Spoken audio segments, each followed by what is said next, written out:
everyone, how are you doing? It's Mel here. In today's video I'm going to answer a question that some people have come up to me and asked about, and it's whether or not are food rules important for recovery.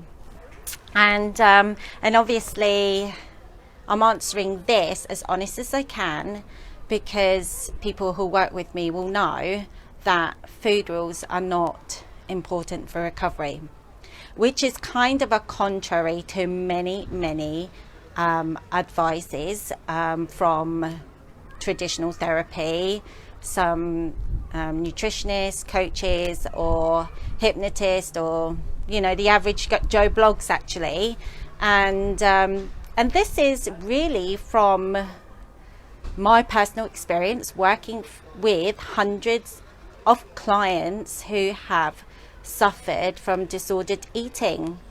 And when we work together on resolving their binge eating, food addiction, compulsive eating, emotional eating, etc., it never ends up ever being about food.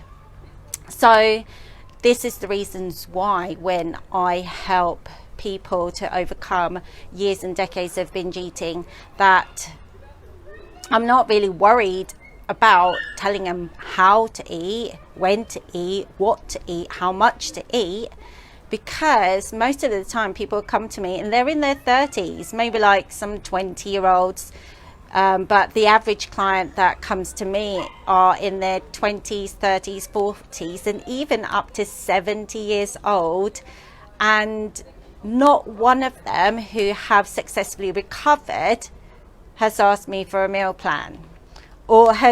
And at the beginning of my career, I did give them meal plans, and guess how many actually used my meal plans? Nothing. No one used my meal plans. And do you know why that is? It's because everybody knows how to eat a reasonable diet. Everyone knows like fruit and vegetables are good for you.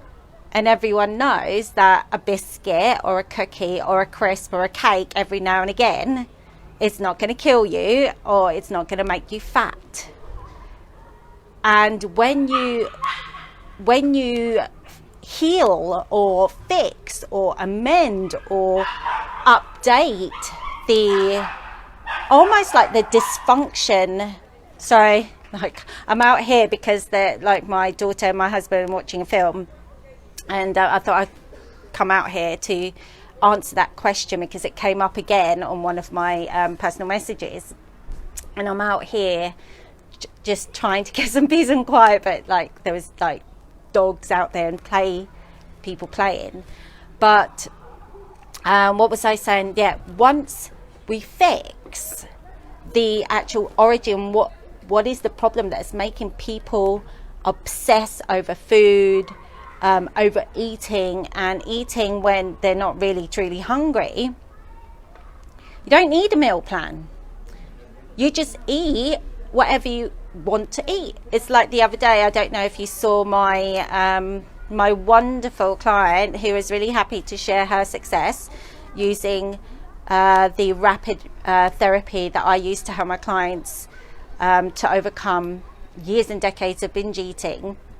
And she even said, her eating is not perfect, but the point is that she didn't binge out on the things that she used to binge on. And it's just math.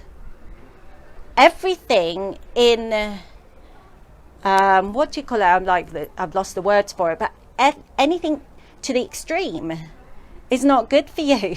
Even exercise. Even eating healthily, you can binge on healthy food, it's still not good for you. It's having that equilibrium.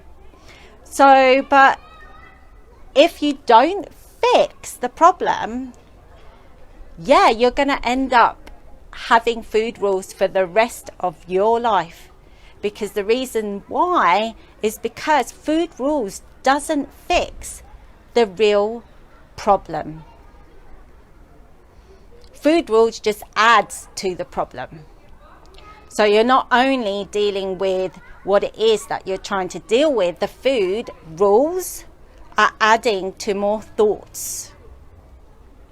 So I would say that, food rules in recovery really doesn't make any difference at all. I know it's quite ballsy for me to say, because I'm talking about real recovery.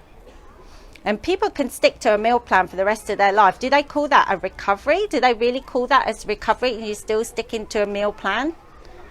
Some people even think that thinking about food for the rest of your life and end up eating moderately for the rest of your life but still overthinking about it is a recovered lifestyle. Well, it's not in my book. So recovery for me is absolute freedom. You don't think about breathing the air. You don't think about how to walk. You don't think about many of the things that are supposed to be natural for us. So why should it be an effort to eat, to have meal plans? The only thought that should go into it is, what do I fancy? And what ingredients shall I buy to make that yummy food tonight? And when it is really yummy and you've had enough, it should be really easy to stop. So yeah, I'm sorry that maybe that hasn't really answered the question. Our meal, what's it called? Meal rules or food rules are needed for recovery. It really depends what kind of recovery that you want, and that is the honest truth that I would tell anyone who is asking me, are food rules necessary? Because food rules are still not a natural way of eating. So on that note, I hope you all have an enjoyable rest of your Sunday. I've got a bit of a cold coming on. Hopefully that'll be gone tomorrow.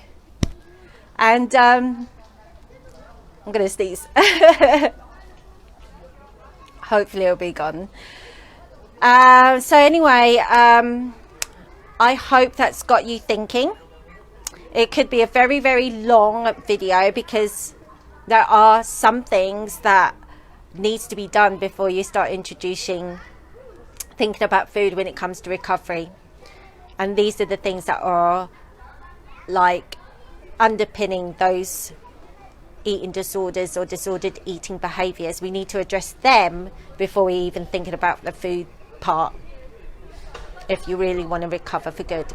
So anyway, if you haven't met me before, I am Mel. Hello. And I am a rapid recovery rebel, because I may annoy a lot of people because I don't really go with the normal status quo of recovery. And I'm not being bullshit for the sake of being bullshit, because I suffered from disordered eating for over 22 years, including back-to-back addictions.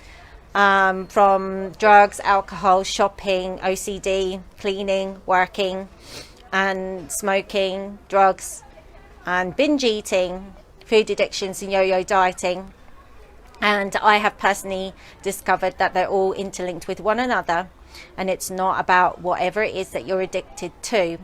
So I help people who are fed up of having to stick to food rules, and fed up of dieting, and fed up of doing the traditional therapy stuff like meditating, yoga, journaling, breathing exercises, and tapping. They just want to recover now. They're ready to let go of whatever destructive behaviors they're having, because they're just tired. And that's what I do. So on that note, if you want any more information, you can always look at my banner to get some more details on that. And then until next time, keep strong. Bye bye.